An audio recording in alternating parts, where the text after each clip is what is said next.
we're going to talk about completing the square here. And there's a couple reasons for it. But for example, here, if I subtracted 12 from both sides and got the right side of the equation equal to 0, and then tried to factor it,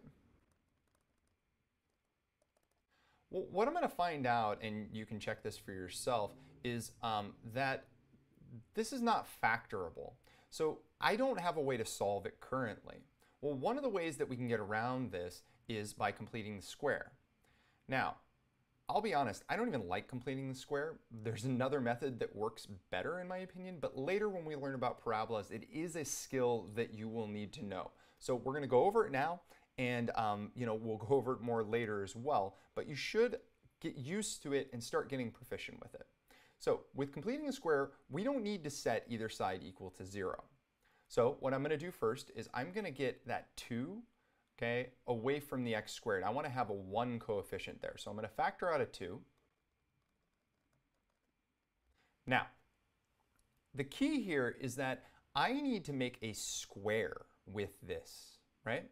And so I'm going to plug it into my little square over here. And I don't know what's going to go in this box, but I do know that these two boxes here have to add up to the middle term. And if you are confused about that, look at some of my previous videos on factoring. It should make a lot of sense. But I also know that since this is a square, if this is an x and this is an x, well, a square, all the sides are the same, right? So this value has to be the same as this value, which means when I go x times this, well, these have to be the same. And they have to add up to 4x, so they must be 2x and 2x. And then if that's the case, I know that this is a 2, this is a 2, and 2 times 2 is going to give me 4. And that's the value I wanted for right here. Now, I can't just randomly add a number to one side of the equation without adding it to the other, but I got to be real careful here. A mistake a lot of people make is they'll just add 4 over here, but I didn't really just add 4. Because that 4 is being multiplied by a 2, right? This isn't really an x squared, it's a 2x squared, okay? This isn't really a 4x, it's an 8x. So this isn't really a 4, it's an 8. Now my equation's balanced, so I'm good to go. And I'm going to go ahead and factor this. I know it's just 2 times x plus 2 times x plus 2, I already have those factors down here, is equal to 20. Now, I have 2 times x plus 2 squared, right? I have 2 of those, is equal to 20. And now I can go ahead and solve.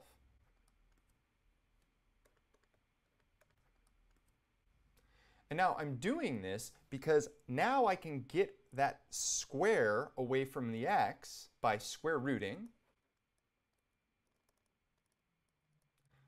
But now I run into a little bit of an issue. And I haven't talked about this too much yet, but the fact that this is a second degree polynomial, quadratic, it should, and it's not always going to, but it almost always will have 2 solutions. And there are 2 solutions here. When I took the square root of 10, I got to be careful because the square root of 10 is asking what number times itself is going to equal 10. Well, that could be the square root of 10 times the square root of 10. That works, right? That's equal to 10. But it also could be negative square root of 10 times the negative square root of 10. That's going to give me 10 as well. So I'm going to put a plus or minus here, and that's going to give me 2 solutions. And then I finish it up by isolating x. And I've got my 2 solutions.